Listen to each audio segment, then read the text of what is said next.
మిత్రులకి కంటి గ్రామం మరియు మండలం తరపున నమస్కారాలు. మనం మొన్న ఏదైతే మండల కేంద్రమైన కంటి గ్రామంలో రేషన్ కార్డుల పంపిణీ విషయమై గౌరవ డాక్టర్ సంజీవ్ రెడ్డి గారు కంటి గ్రామంలో రేషన్ కార్డుల పంపిణీ కార్యక్రమం పెట్టుకొని అందులో కొన్ని వాక్యాలు చేయడం జరిగింది. అవి మేము ఇన్నాళ్ళు డాక్టర్ గారు విద్యావంతులు, ఏదన్నా మాట్లాడితే సబ్జెక్ట్తో మాట్లాడతాడు, అబద్ధాలు ఆడాడు అనుకునే వాళ్ళం. కానీ నిన్నటి మీటింగ్ చూస్తే అన్ని అబద్ధాలు నేర్చుకున్నాడు. మరి రేవంత్ రెడ్డి గారి గాలి సోకిందో డాక్టర్ సంజీవ్ రెడ్డి గారికి ఏంటో మాకు తెలియదు. వాళ్ళు ఏమన్నారంటే టీఆర్ఎస్ ప్రభుత్వంలో ఒక్క రేషన్ కార్డు ఇవ్వలేదని. మేమేం దానికి రాజకీయ పరంగా అనడం లేదు. ఇప్పుడున్నటువంటి రెవెన్యూ శాఖ మంత్రి అయినటువంటి పొంగులేటి శ్రీనివాసరెడ్డి గారే దానికి సాక్షి. రెవెన్యూ శాఖ మంత్రి ఇంత పెద్ద యాడ్ వేసుకోవడం జరిగింది. 6,47,492 రేషన్ కార్డులు ఇచ్చిన విధంగా. అదేవిధంగా అసెంబ్లీలో మరి ఇప్పుడున్నటువంటి మంత్రి మన ఏదైతే బియ్యం ఇచ్చే పౌర సరఫరాల శాఖ మంత్రి ఉత్తమ్ కుమార్ రెడ్డి గారు కూడా ఈ రేషన్ కార్డులు ఇచ్చినట్టు చెప్పారు. కాబట్టి ఒక్క రేషన్ కార్డు ఇవ్వలేదు అని సంజీవ్ రెడ్డి గారు అన్నమాట తప్పు అని చెప్తున్నాం. అదే కాకుండా 2 లక్షల రూపాయలు రుణమాఫీ చేశామన్నారు ప్రతి ఒక్కరికి. అది కూడా అబద్ధమే సార్, అబద్ధాలు ఆడకండి. అయిన వారికి అయినాయి, కాని వారు ఇంకెందరో ఉన్నారు. మీరు అన్నదే 39,000 కోట్ల రూపాయలు రుణమాఫీ చేయాల్సి ఉంటుందని అన్నారు. కానీ 21,000 కోట్ల దగ్గరనే ఆగిపోవడం జరిగింది. కాబట్టి అందులో కూడా 18,000 కోట్ల రూపాయలు మీరు తక్కువ ఇచ్చారు. అది రెండవ అబద్ధం. రెండోది 7.5 లక్షల కోట్లు అప్పు అంటున్నారు. ఈ అప్పు అదే అంటే పై వాళ్ళు రాష్ట్ర స్థాయి నేతలు మీరు మా టీఆర్ఎస్ వాళ్ళు మాట్లాడుకుంటారు. మేము కూడా డాక్టర్ గారు అన్న మాట కూడా అనదలుచుకోలేదు. కాకపోతే కాగ్ రిపోర్ట్ ప్రకారమే 4,23,000 కోట్ల అప్పు తెలంగాణ చేసిందని ఉంది. అది కేవలం ప్రజా దృష్టికి తీసుకొస్తున్నాం. ఇవి కాకుండా మరి ఎట్లా అంటున్నారంటే మేము ఎలక్షన్లు వచ్చినప్పుడు గుంజి ముందలు తీసుకుపోయి ఈ హామీలు ఇచ్చేవాళ్ళము అని చెప్పేసి డాక్టర్ సంజీవ్ రెడ్డి గారు అన్నారు. ఏవైనా పథకాలు ఏ పథకం ఇస్తున్నారు సార్? మీరు ఏ ఒక్క పథకం ఇవ్వడం లేదు. రైతు బంధు వేసినామంటున్నారు. ఎలక్షన్ కంటే ముందు మరి టీఆర్ఎస్ ప్రభుత్వం వేసిన డబ్బులే మీరు విడుదల చేయడం జరిగింది, మొన్న వేయడం జరిగింది. అది కూడా 100 ఎకరాలు ఉన్న వాళ్ళకి వేస్తారా, దుబారా అవుతున్నది అంటున్నారు. మరి టీఆర్ఎస్ ఎన్ని వేసిందో మీరు కూడా అదే లెవెల్ వేసిరు. కాకపోతే ఏమన్నా చిన్నవి నాన్ అగ్రికల్చర్ ఎన్ఏ చేసిన వాటికి తప్పిస్తే మిగిలిన రాళ్లకు గట్లకు పుట్టలకు మీరు కూడా వేసిరు. కేవలం అది మమ్మల్ని బదనాం లేపిరు. ఇంకోటి ఏమంటున్నారు, భూమిలు అమ్మిచ్చిండు, ఎట్లిచ్చిండు, మీదికెండు పడ్డాయి అయ్య జాగిరా అని అంటున్నారు. సార్ అప్పట్లో కేసీఆర్ ఇస్తుంటే భూపాల్ రెడ్డి గారు కూడా పథకాలు తెచ్చి ఇవి ఇస్తుంటే మీరు మీ కార్యకర్తలు అన్న మాట కూడా ఇదే. ఏం భూపాల్ రెడ్డి జేబులకేంటి ఆటిండా మీదికేంటి వస్తున్నాయని. అప్పుడు మీదికేంటి వస్తే ఇప్పుడు కూడా మీదికేంటి వచ్చినట్టే. ఇప్పుడు మీరు అన్నట్టు అయ్య జాగిరి అయితే అప్పట్లో కూడా అయ్య జాగిరి లాగానే అనుకోవచ్చు. ఏ గవర్నమెంట్ ఉన్నా ప్రతి డబ్బు ప్రజలు కట్టిన పన్ను ద్వారానే సంక్షేమ పథకాలు వస్తాయి. తప్పిస్తే మీ జేబులో నుండి కానీ రేవంత్ రెడ్డి జేబులో నుండి కానీ మా జేబులో నుండి కానీ ఇవ్వలేం. ఇది ఇంకోటి, అది అయిపోయింది. తర్వాతకి భూములు అమ్మిండి అంటారు. ఎవరు అమ్మలేరు సార్? మీరు కంచబోలేదు అమ్మతలేరా హెచ్సి భూములని? ఎక్కడి వరకు పోయింది? నరికేసిన చెట్లని 100 రోజుల లోపల మళ్ళీ నాటకపోతే జైలుకు పంపిస్తామని సుప్రీంకోర్టు హెచ్చరించింది. కొంచెమన్నా ఉండాలా సార్? అది కూడా పెద్దవరకు పోని. తర్వాతకి కాళేశ్వరంది కూడా సార్ డాక్టర్ సాబ్ గారు మీరు విఘ్నులు, మీకు తెలుసు కాళేశ్వరం కట్టాకే ఎంత గొప్పగా పేరు వచ్చింది, ప్రపంచ స్థాయి ఖ్యాతిని గడించింది. దాన్ని కూడా కూలేశ్వరం అన్నారు. అది కూలిపోతే మొన్నటికి మొన్న 2-3 రోజుల కిందనే రేవంత్ రెడ్డి గారు యాదాద్రి జిల్లాకి వెళ్ళి అక్కడ కన్నెపల్లి పంప్ హౌస్ని ఎందుకు ఓపెన్ చేసినట్టు. మరి ఇది కూలిపోతే అక్కడ పోవద్దు కదా, నీళ్ళు పోవాలంటే కన్నెపల్లి కూడా కంటిన్యూస్ టు కాళేశ్వరమే. అది కూడా అబద్ధం చెప్తున్నారు సార్. మీరు ఇలాంటి అబద్ధాలు చెప్పొద్దు అని చెప్పేసి అన్ని మీతోటి డాక్టర్ సాబ్ గారితో రిక్వెస్ట్ చేస్తున్నాం. ఇంకా ఏమంటున్నారు అంటే మీరు ఇచ్చిర్రా ఇండ్లు ఇండ్లు ఇవ్వడం జరిగింది. నారాయణఖేడ్లో కూడా 795 ఇండ్లు వచ్చినాయి. మీరు 6 కోట్లు నేను తీసుకొచ్చిన అంటున్నారు. మరి ఆ 6 కోట్లు ఏ జేబులోకి పోయినాయి? దాని ద్వారా నారాయణఖేడ్లో మొన్న మహారెడ్డి భూపాల్ రెడ్డి గారు మాజీ ఎమ్మెల్యే గారు కట్టించినటువంటి ఇండ్లని ఇచ్చేయాలని చెప్పేసి ధర్నా చేస్తే దానిపైన కామెంట్ చేసిరు. దానికి నేను 6 కోట్లు తెచ్చిన అన్నారు. ఆ 6 కోట్లు ఎక్కడున్నాయి దయచేసి డాక్టర్ సంజీవ్ రెడ్డి గారు చెప్పాలి. మళ్ళా నీళ్ళ దగ్గరకు వచ్చిరు సార్. ఇండ్లది అయిపోయింది, అవి ఎట్లాగో ఇస్తారు. నీళ్ళ దగ్గరకు వచ్చిరు. బాగారెడ్డి గారు ఉన్నప్పుడు బాగా వస్తుండే నీళ్ళని, బాగా వచ్చినాయా సార్? బాగారెడ్డి ఉంటే బాగా నీళ్ళు ఎట్లా వచ్చినాయి? అప్పుడు నీళ్ళు రాకనే కదా కడవల మీద కడవలు పెట్టి ఇట్లా వసేరాములమ్మ సినిమా లోపల పోయినట్టు పోయిరు ప్రజలు, నారాయణఖేడ్ ప్రజలు. ఎండాకాలం వస్తే అప్పుడు మేము విమర్శ అనుకోవచ్చు, కానీ మీ తమ్ముడు గారే నీళ్లు విడుదల చేయడానికి డాక్టర్ సంజీవ్ రెడ్డి గారి తమ్ముడు పట్లోల చంద్రశేఖర్ రెడ్డి గారే ట్రాక్టర్లు పెట్టి నీళ్ళు పోస్టులు. అవి కాదా సార్? ఎవరు మర్చిపోయారు సార్?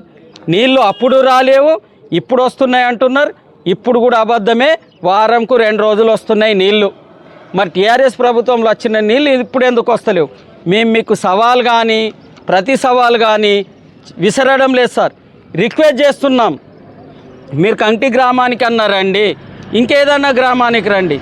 ఆ 10 సంవత్సరాలు నీళ్ళు ఏ విధంగా వచ్చినాయో మిషన్ కాకతీయ లోపల, ఇప్పుడు మిషన్ భగీరథలో భాగంగా మిషన్ భగీరథలో నీళ్ళు ఏ విధంగా అయితే వచ్చినాయో మరి అవే ఉన్నాయి. పైప్ లైన్లో అప్పుడు పెద్దవి ఉండే, చిన్నగా చేసినాం సార్. అప్పుడు రాలేవు సార్. మేము విమర్శ చేయం. మీరు ఏ గ్రామానికైనా వెళ్ళి చూడండి, ఆ గ్రామానికి వెళ్తే మీకే తెలుస్తుంది. అప్పుడు రాని నీళ్ళు 10 ఏళ్ళు వచ్చినాయి, మళ్ళీ మీరు రాగానే ఎందుకు పోయిందని. ఇక కరెంట్ అంటారా, 2 గంటలు కట్టన్న చేయండి, కానీ మహిళలకు ఇస్తామన్నటువంటి 2500 ఇవ్వండి డాక్టర్ సాబ్ అని చెప్తున్నాం. ఇంకోటి ఏమన్నంటే డాక్టర్ సాబ్ ఏమంటుండు, నేను ఆర్డబ్ల్యూఎస్ అధికారులతోటి పొద్దున లేస్తే 1-2 గంటలు, సాయంత్రం అయితే 1-2 గంటలు చేస్తున్నా. వాళ్ళతో మీటింగ్ పెట్టి రివ్యూ చేసి నీళ్ళు ఎట్లా వస్తున్నాయి, రివ్యూలకే పరిమితం అవుతున్నారు తప్పిస్తే నీళ్ళు రావడం లేదు. మాకు కావాల్సింది నీళ్ళు రావడం, మా పబ్లిక్ పని చేసుకొని ఆ నీళ్లు పట్టుకొని చేనికి పోవడం తప్పిస్తే మరొకటి లేదు సార్. ఎవరితోటన్నా ఎంతసేపు అయినా రివ్యూ చేయండి, కానీ ఆ మిషన్ భగీరథ ద్వారా నీళ్ళు వచ్చే విధంగా చేయించగలరని చెప్పేసి మీకు రిక్వెస్ట్ చేస్తున్నాం. ఇంకో మాట అన్నారు, ఏమని అంటే డాక్టర్ సంజీవ్ రెడ్డి గారి మా ఎంపీ సురేష్ షెట్కర్ గారు నారాయణఖేడ్లో 50 బోర్లు లేపి, మరి కంటేం పాపం చేసింది సార్? మా ఊర్లో ఇక్కడ కొత్త కాలనీ కట్టిరు, తాగనికి చుక్క లేదు, ఒక్క బోర్ లేదు. దయచేసి ఈ కొత్త కాలనీలో ఒక 2 బోర్లు, దళిత కాలనీలో 2 బోర్లు, కుర్మోల గల్లీకి ఒక 2 బోర్లు, 2 6. నారాయణఖేడ్లో 50 వేయించినప్పుడు కంటిలో 6 వేయించండి. 6 రాలేవు అనుకోండి సార్, గల్లీకి ఒకటి వేయించండి. మొన్నటికి మొన్ననే మీరు కంటిలో మెజారిటీ రావడానికి అత్యధికంగా పనిచేసినటువంటి, పేరు చెప్పాలనో చెప్పొద్దో కానీ నేను చెప్తున్నా, జానీ సాబ్ గారు చాలా కష్టపడి పనిచేసిండు మీ పార్టీకి. అతని వల్ల మీకు మెజారిటీ వచ్చింది. అతని ఇంటి ముంగట పైప్ లైన్ పోయే 2 సంవత్సరాలు అవుతున్నా సార్. అతనే పాప మీడియా ముందుకు వచ్చి గోస పెట్టుకున్నాడు పానీనయ్యారే అని. మరి మీ కార్యకర్తలే బాధపడుతున్నారు. ఆ జానీ సాబ్కి అడగండి సార్. నేను కృష్ణ చెప్పిండు, మా ఎంపీ గారు వెంకట్ పటేల్ గారు చెప్పారు, జడ్పీటీసీ ఆంజనేయుల సేఠ్ గారు చెప్పారు అంటే రాజకీయ విమర్శ అనుకోవచ్చు. కంటి గ్రామంలో లీడ్ తెప్పించినటువంటి జానీ సాబ్ అతని బృందం, ఆ రోజు ఉన్న పిల్లలు కష్టపడి మీకు పనిచేసారు. వాళ్ళే కదా సార్ రోడ్లపైకి వచ్చిర్రు నీళ్ళు వస్తలేవని. దయ ఉంచి ఆ నీళ్ళు వచ్చే విధంగా చేపించగలరు. సురేష్ షెట్కర్ గారు నారాయణఖేడ్లో 50 బోర్లు ఏ విధంగా అయితే వేసిర్రో అదేవిధంగా కంటిలో కూడా ఒక 5-6 బోర్లు వేపించే విధంగా చేయగలరని చెప్పేసి కోరుతున్నాం. ఇంకా మాటల్లో మాట డాక్టర్ సాబ్ గారు ఇంకొక పచ్చి అబద్ధం అన్నాడు అన్న. అదేంటిదంటే నా పైన అప్పుడు 6 కేసులు పెట్టిరు. నేను ఇప్పుడు అనుకుంటే ఎన్నైనా కేసులు పెట్టదలుచుకుంటా, కానీ మా నాయన నాకు అసలు బుద్ధి నేర్పలేదు, నేను కేసులు పెట్టాను. మీరు నిన్నగాక మొన్న గొల్ల కుర్మలకు శాల్వాలు కప్పి మండల బాడి తాలూకా బాడి అనుకున్నారు. కుర్మలది పెద్ద ఎత్తున పాపం కుల సంఘాలు ఏర్పాటు చేసుకున్నారని వాళ్ళని శాల్వ కప్పి గౌరవించారు. కానీ అదే కులానికి సంబంధించినటువంటి బుధారి జ్ఞానేశ్వర్ అనే పిల్లాని పైన కేవలం మీరు అన్న ఒకే ఒక్క మాట, మీరు నిజంగానే అన్నారు సార్, అందులో తప్పు లేదు. అదేమని అన్నారంటే మీరు అన్న మాటల్లో తప్పు లేదు. అదేమన్నారు, నా ప్రభుత్వంలో దేనికి గ్యారంటీ లేదు, మా ప్రభుత్వంలో. ఆ ఒక్క ఆడియో క్లిప్పు వాట్సాప్లో ఫార్వర్డ్ చేసిన దానికి బుధారి జ్ఞానేశ్వర్ పైన కంటి పిఎస్లో కేసు నమోదైంది. అంటే అది కూడా అబద్ధమే కదా సార్. మీ పైన మాకు గౌరవం ఉండే, నమ్మకం ఉండే, మా డాక్టర్ సాబ్ మంచోడు, ఫైటర్ అనుకున్నాం. కానీ మీరేం సార్ ఇట్లా లాఫ్టర్ అయిపోతున్నారు. మీరు fighter, you are a fighter.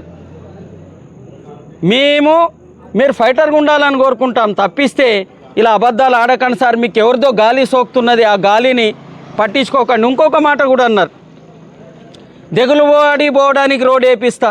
ఇప్పుడు కంటిన్యూ దెగులువాడి పోవడానికి రోడ్డు ఉన్నది సార్. మీరు పోయిర్రు, మర్చిపోయారు. మీ బావగారు బావమరిది గారు ఉంటారు ఆ ఊర్లో, మీరు మర్చిపోయినట్టున్నారు. అది కాకుండా కొడబ్గల్ పోవడానికి రోడ్ వేపిస్తా. ఎక్కడికంటే వేపిస్తారు సార్? కంటి టు కొడబ్గల్ సైడ్ కూడా పెద్ద రోడ్ అయిపోయింది. ఇవన్నీ టీఆర్ఎస్ ప్రభుత్వ హయాం, భూపాల్ రెడ్డి గారి హయాంలోనే అయినాయి. ఇప్పుడు మీరు నారాయణఖేడ్ నుండి కంటికి వస్తున్నటువంటి రోడ్డు కూడా అయిపోయింది. అప్పుడు మీ నాన్నగారు ఉన్నప్పుడు కూడా ఇట్లనుండే.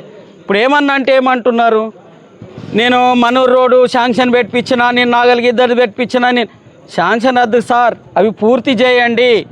ఇంటిగ్రేటెడ్ స్కూల్ కూడా అన్నారు, కొబ్బరికాయ కొట్టి ఆడది అయిపోతున్నది. మేము అక్కడ పోయి తద్దినం చేయించే పరిస్థితి మాకు రాణించకండి. ఆ రోజు మీరు చేసినప్పుడు N2 న్యూస్ ద్వారా మేమే మిమ్మల్ని అప్రిషియేట్ చేసినాం ప్రతిపక్షం ఉన్న. మళ్ళీ అదే N2 న్యూస్ ద్వారా అక్కడికి 1 year అయినాక ఒక్క ఇటుక కూడా లేవకపోతే మేము విమర్శించేలాగా చేయించుకోకండి సార్ అని చెప్తున్నాం. అదేవిధంగా అన్ని సైడ్ రోడ్లు, తాండాలకు రోడ్లు వేసిన చరిత్ర మీకు లేదు సార్. అత్యధిక తాండాలకు రోడ్లు వేసినటువంటి చరిత్ర టీఆర్ఎస్ వారికి ఉంది. మళ్ళీ ఇంకోటి అంటున్నారు సార్, పర్సెంటేజీలు. ఏమన్నా అంటే అప్పుడు కళ్యాణ లక్ష్మికి పర్సెంటేజీ తీసుకున్నారు టీఆర్ఎస్ వాళ్ళు, సీఎం రిలీఫ్ ఫండ్కు తీసుకున్నారు సార్. మేము తీసుకోలేదు. మీకు ఈరోజు చెప్తున్నాం, మీరు మంచోళ్ళే, నీ కింద ఉన్నారు చూడు, మీ కింద ఉన్న వాళ్ళు ఎటువంటి వాళ్ళు ఉన్నారు అన్ని ఆధారాలు సేకరిస్తున్నాం. ఒకరోజు తీసుకొచ్చి మీకు file with video with audio రికార్డ్తో సహా మీకు అందిస్తాం. నీ కింద పని చేసే వాళ్ళు కళ్యాణ లక్ష్మికి ఎంత తీసుకుంటున్నారో, సీఎం రిలీఫ్ ఫండ్కి ఎంత తీసుకుంటున్నారో, అది బై మిస్టేక్లా టీఆర్ఎస్ వాళ్ళు అన్నారు, తీసుకుంటున్నదే కాంగ్రెస్ వాళ్ళు. ఒక్కటి చెప్తా సార్, మీరు అది విమర్శ కోసం కాదు, ప్రతి విమర్శ కోసం కాదు, రాజకీయ విమర్శ కాదు. ఎవరైనా టీఆర్ఎస్ టీడీపీ ఉన్నారంటే మేము బుట్టి దుకాణం పెట్టుకొనన్నా బతికినాం. కానీ మీ కాంగ్రెస్ వాళ్ళు మాత్రం కేవలం మండల్ చుట్టూ, పోలీస్ స్టేషన్ చుట్టూ పైరవీలు చేస్తూ పైసలు తీసుకొని బతుకుతున్నారు తప్పిస్తే పనులు చేసుకుంటలేరు. దయించి మీరు అన్నారు నా కార్యకర్తలు అట్లా చేయకండి అని, అదే చెప్పండి అని కోరుతున్నాం సార్. అదే కాకుండా ఇంకోటి, గ్యాస్ సిలిండర్లు ఫ్రీ అన్నారు సార్, బాగుంది, అయినాయి. కాని వారి పరిస్థితి ఎట్లా? కాని వారికి మేము తీసుకొని మండల ఆఫీస్కి వెళ్తే అక్కడ ఏమంటున్నారంటే వాళ్ళు, ఆ దరఖాస్తు ఇప్పుడు ఆ సైట్ ఓపెన్ అవ్వడం లేదు, దయించి ఆ సైట్ ఓపెన్ చేయించండి. ఆ సైట్ ఓపెన్ అయితే మళ్ళీ ఆ దరఖాస్తు చేసుకుంటారు. ఎట్లా చేయాలంటే ప్రజాపాలనలో భాగంగా మీరు ఏదైతే ఇక్కడ టెంట్ వేసి పెట్టిర్రో మళ్ళీ అదే విధంగా ప్రజాపాలనలో దరఖాస్తులు తీసుకునే విధంగా మళ్ళీ ఎప్పుడు చేస్తారు. 200 యూనిట్ల కరెంటు ఫ్రీ కావాలన్న ఎట్లా, రేషన్ కార్డులే కావాలన్న ఎట్లా, సిలిండర్ కావాలంటే అప్లై చేయాలంటే ఏ విధంగా, అప్పుడు అయిన వాళ్ళయే ఈ 5 ఏళ్ళు ఉంచుతారా? చూస్తూ 20 నెలలు అయిపోయింది, ఇంకో 30-35 నెలలే కదా సార్. దయించి మళ్ళీ 200 యూనిట్లు అప్లై కాని వాళ్ళు, అప్లికేబుల్ కాని వాళ్ళు తీసుకునే విధంగా అవకాశం కల్పించాల్సిందిగా డాక్టర్ సంజీవ్ రెడ్డి గారిని కోరుతున్నాం. ఇక ఇప్పుడు వస్తాం సార్, మీరేమన్నారంటే టీఆర్ఎస్ వాళ్ళు వేసిన సీసీ రోడ్లు కంకర్లు వేస్తున్నాయని. మేము వేసినాయి కాదు సార్, మీ కార్యకర్త మీరు వేసిన రోడ్లు అప్పట్లో లేచిపోయినాయి. మీరు వచ్చాక మీ పైన మాకు నమ్మకం ఉండే, డాక్టర్ సాబ్ చరిత్రలో నిలిచిపోతానే అన్నారు. నాకు భయం లేదు, నేను ప్రజల కోసం చేస్తా, నాకు మంచి పేరు కావాలన్నారు. నమ్మినాం. అపోజిషన్ ఉన్నా నమ్మిన వారే డాక్టర్ సాబ్ మాటల్లో నిజాయితీ కనిపిస్తున్నది. సూపర్, ఈ have some guts, is the fighter. మీరు అన్నారు రేవంత్ రెడ్డితో అన్న కొట్ల, అరే నీ అవ్వ మా ఏరియాకు కూడా నారాయణఖేడ్లా మునుగోడ్లో పుట్టినటువంటి రాజగోపాల్ రెడ్డి లాగా, హుజురాబాద్లో పుట్టిన ఈటెల రాజేందర్ లాగా మాత నారాయణఖేడ్లో ఒక మొగోడు పుట్టిండు అనుకున్నాం. కానీ అది మళ్ళీ మీ అబద్ధం లాగానే అవుతున్నది. ఎందుకంటే మేము వేసిన సీసీ రోడ్లు లేచిపోలేవు సార్. రిక్వెస్ట్, మీ కాంగ్రెస్ కార్యకర్తలు మిమ్మల్ని ఏ విధంగా స్వాగతం పలికిర్రో తెలియదు. మేము మాత్రం ఇక్కడ ఉన్న వాళ్ళం, ఇంకా మండల వాళ్ళం టీఆర్ఎస్ కండువా కప్పుకొని మీకు బాజా భజంత్రీలతోటి పూలదారి వేసి మేము వేసినటువంటి సీసీ రోడ్లపైన తీసుకెళ్తాం సార్. దయుంచి కంటి గ్రామానికి రండి, మేము వేసిన సీసీ రోడ్లు చూపిస్తాం. కానీ మీరు ఏదైతే మొన్న ఆరోపణ చేసిర్రో వాళ్ళు వేసిన సీసీ రోడ్లు లేచిపోతున్నాయని, ఇదిగోండి సార్, మీ అనుంగనుచరుడు మీ కార్యకర్త కంటి గ్రామంలో వేసినటువంటి సీసీ రోడ్కు ఉపయోగించినటువంటి మెటీరియల్, మీరు నాసి రకం అన్నారు కదా, నాసి రకం అంటే ఇసుకతోటి వేస్తే నాణ్యత వస్తుంది, ఈ డస్ట్తో వేస్తే నాణ్యత రాదు సార్. ఇది నాసి రకం అంటే. దయించి పాత్రికేయ మిత్రులు, జర్నలిస్టులు, యూట్యూబర్స్ దీన్ని కొంచెం జూమ్ చేసి చూపించాల్సిందిగా. డాక్టర్ సాబ్ వరకు పోవాలి ఇది. సార్ మీరు అన్నారు ఇది సార్, ఇది డస్ట్, ఎంత పెద్ద కుప్ప ఉన్నది, ఇది రెండో కుప్ప, ఇది మీరు వేసింది, మీరు వాడిన మెటీరియల్ ఇది. రెండోది సార్, మీరు వాడిన ఇసుక జంగి ఏరియాలో నుండి, మీ షాదుల్ ఏరియా నుండి తీసుకొచ్చినటువంటి ఫిల్టర్ ఇసుక, ఇది ఫిల్టర్ ఇసుక, టెండర్ ఇసుక కాదు సార్, ఇది ఫిల్టర్ ఇసుక. ఇలాంటివి వాడితే ఎక్కడ నాణ్యత ఉంటుంది సార్? నాసి రకం వేస్తున్నది మీ వాళ్ళు. రెండోది, ఏ విధంగా పక్క గల్లీ వాళ్ళు ఇంటి ముందల ఏ విధంగా వదిలేసిర్రో చూడొచ్చు మీరు. గిదింతేస్తే ఏం పోతుంది సార్? మేము వేసినాం, గడప వరకు వేసినాం సార్, ప్రజల కోసమే. మీరు ఏదైతే అంటున్నారు చూడండి, ప్రజలు కావాలి, ప్రజల్లో నాకు పేరు కావాలి, మేము బి కోరుకుంటున్నాం. డాక్టర్ సాబ్ పేరు రావాలంటే గిట్ల చేయకమని చెప్పండి మీ కార్యకర్తలకు. గిట్లా ఒక సగం గజం ఇడిసబెట్టేస్తే ప్రజల నుండి చీవాట్లు వస్తాయి, రోడ్డు వేసి కూడా వేయని కిందికే. రెండోది, మరి మీరు ఏం చెప్తున్నారంటే మా పాలనలో బాగుంది. ఇది కంటి గ్రామందే కాదు, ఇగో ఇంకో గ్రామం తడ్కల్, మా జెడ్పీటీసీ గారి ఏరియాలో చూడండి, మురికి కాలువల పైన పేరుకుపోయినటువంటి చెత్తా చెదారం, పిచ్చి మొక్కలు. మరి ప్రజల ఆరోగ్యాలు ఎట్లా సార్? ఇప్పుడు ఈ వర్షాలు కురుస్తుంటే, ఈ దోమలు గరుస్తుంటే డెంగ్యూ వచ్చి ఆసుపత్రి పాలవుతారు సార్. దయచేసి ఇటువంటి చెత్త చెదారాన్ని కట్ చేయించండి. ప్రజాపాలన అని అంటున్నారు కదా, ప్రజల కోసం పాలన చేయాల్సింది కోరుతున్నాం. అదేవిధంగా ఇలాంటి డస్ట్ కానీ, ఇలాంటి ఫిల్టర్ ఇసుక కానీ వాడిపిచ్చి రోడ్లు వేయించకండి సార్. దయచేసి మీ పైన నమ్మకం ఉంది. మీ కార్యకర్తలకి మరొక్కసారి చెప్పండి, అరే నా పేరు పోతుంది, మంచి రోడ్లు వేయండి. టీఆర్ఎస్ వాళ్ళకు మూతోడు జవాబు చెప్పాలన్నారు కదా, మూతోడు జవాబు చెప్పాలంటే మాలాగే వేయాలా సార్? మీరు వచ్చి చెక్ చేసుకోవచ్చు. ईट का जवाब पत्थर से देना बोले तो आप लोग हमारे से अच्छा रोड डाल के तब हमारे को दिखाना सर. ये बात आप आ रहे जो आपके नीचे काम करते हैं ना, उन लोगों को बोलना बोल के आपसे विनंती कर रहे साहब. और ఇంకేం చెప్తున్నారంటే ఇండ్లు ఇప్పుడు మీరు చెప్పిందే సార్.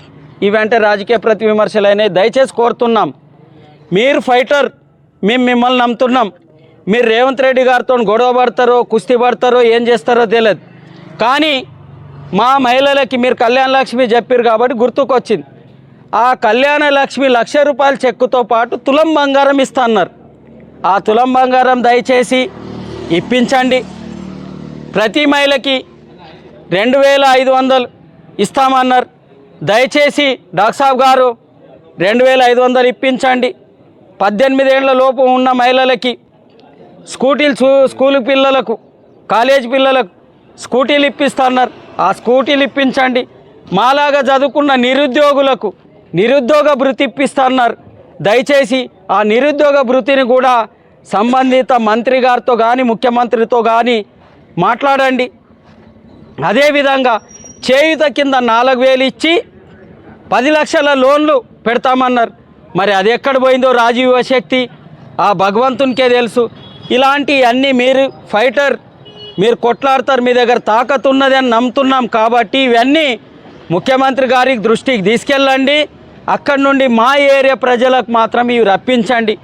రెండోది, ఇంద్రమ్మ ఇండ్లు అన్నారు సార్, అన్ని ఊర్లకు పోతే మరి కంటి గ్రామంలో మీ కార్యకర్తలు సార్, నేను బచ్చాగాన్ని ఉన్నప్పుడే అక్కడ మా గ్రామానికి చెందిన పోలీస్ పటేల్ గారు ప్రభుత్వం కోసం భూమి ఇస్తే ఆ భూమిల్లో ప్లాట్లు వేస్తామని చెప్పేసి కొంతమంది దగ్గర 1000 కొంతమంది దగ్గర 500 తీసుకున్నారు.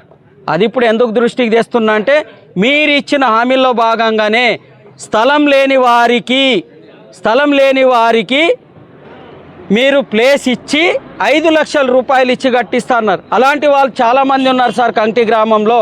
కొన్ని మచ్చుకు చెప్తా, ప్లంబింగ్ పని చేసుకునే రహీం, బోర్గి నరసమ్మ అంతా ఇండ్లల్లో పాచి పని చేసుకొని బతుకుతుంది సార్. ఆమెకు ఇప్పుడు ఇంద్రమిల్లు శాంక్షన్ అయింది, కట్టుకోవడానికి జాగలేదు. ఈ విధంగా దిక్కులేని వాళ్ళకి చెప్పాలంటే ఇంకా చాలా పేర్లు ఉన్నాయి. ఈ విధంగా దిక్కులేని వారికి అక్కడ జాగా ఉంది. లీడర్లకు కాకుండా, మీకు బాజా కొట్టే వాళ్ళకు కాకుండా అత్యంత పేదలకు అప్పుడు మీరు డబ్బులు వసూలు చేసిరు మీ కార్యకర్తలే, ఇప్పుడు మీ పక్కకే కూర్చుంటున్నారు. గాల దగ్గర అద్దు సార్, వాళ్ళకు పక్కకు పెట్టండి. మీ పేరు చిరస్థాయిగా ఉండాలంటే ఆ బోర్గి నరసమ్మ లేదంటే ఆ రహీం ఇంకా దిక్కు మొక్కు లేని వాళ్ళకి జాగా ఇచ్చి ఇంద్రమిల్లు శాంక్షన్ చేసి అక్కడ కట్టిస్తే మీరు చరిత్రలో నిలిచిపోతారు. మా ఏరియాలో కూడా ఒక మొగాడు ఉన్నాడని మేము చెప్పుకునే విధంగా ఉండాలి. తప్పిస్తే అరే జూట మాట్లాడే సంజీవ్ రెడ్డి గారిలాగా మీరు మిగిలిపోవద్దని చెప్పి కోరుకుంటూ ఈరోజు ఉన్నటువంటి కార్యక్రమాన్ని ముగించుకుంటున్నాం. జై తెలంగాణ, జై హింద్.